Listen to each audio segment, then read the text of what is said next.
नमस्कार, आपण पाहत आहे भांडा फूड न्यूज. एका दमात भ्रष्टाचारी कोमात. सोशल मीडिया, कर्जबाजारी, गुन्हेगारी, सट्टेबाजी, चोरी, मटका, जुगार, दारू, सावकारशाही, न्यायाच्या प्रतीक्षेत प्रशासन. भांडा फूड न्यूज. एका दमात भ्रष्टाचारी कोमात. बीडच्या पुरुषोत्तमपुरी येथे भाविकांची बोट पलटी. तब्बल 40 ते 50 भाविक बोटीत. लहान मुलांसह अधिक मासानिमित्त माझगाव तालुक्यातील पुरुषोत्तमपुरी येथे भाविक दर्शनासाठी मोठी गर्दी करत आहेत. या दरम्यान बोटीने प्रवास करताना बोटीमध्ये 40 ते 50 भाविक प्रवास करत होते. या दरम्यान ही बोट अचानक पलटी झाली. सर्वांना सुखरूप बाहेर काढण्यात यश आलं, मात्र एक लहान मुलगा बुडाल्याची माहिती मिळत आहे. या घटनेने खळबळ उडाली आहे.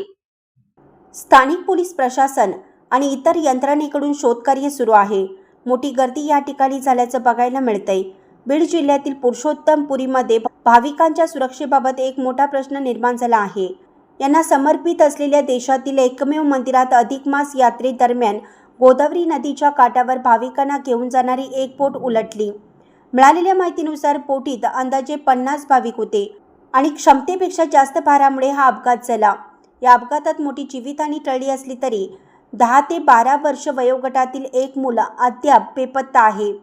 बोटीतील महिलांनी सांगितलं की बोट उलटल्यानंतर त्या नदीच्या खोल पाण्यात बुडाल्या आणि त्यानंतरच त्या बचावल्या. अधिक मास यात्रेमुळे पुरुषोत्तमपुरी येथे लाखो भाविक येत आहेत.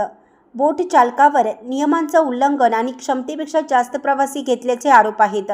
लाखो रुपयांची कंत्राटे देण्यात आली आहेत, पण सुरक्षेचे उपाय कुठे आहेत?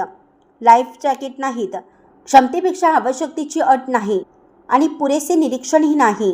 यामुळे हा प्रश्न निर्माण होतो, प्रशासन एखाद्या मोठ्या अपघाताची वाट पाहत आहे का? यात्रेकरूंच्या सुरक्षेची जबाबदारी कोणाची आहे? सध्या भाविक, स्थानिक आणि प्रशासनाकडून तात्काळ हस्तक्षेप, दोषींवर कारवाई आणि सुरक्षा व्यवस्था अधिक मजबूत करण्याची मागणी होत आहे.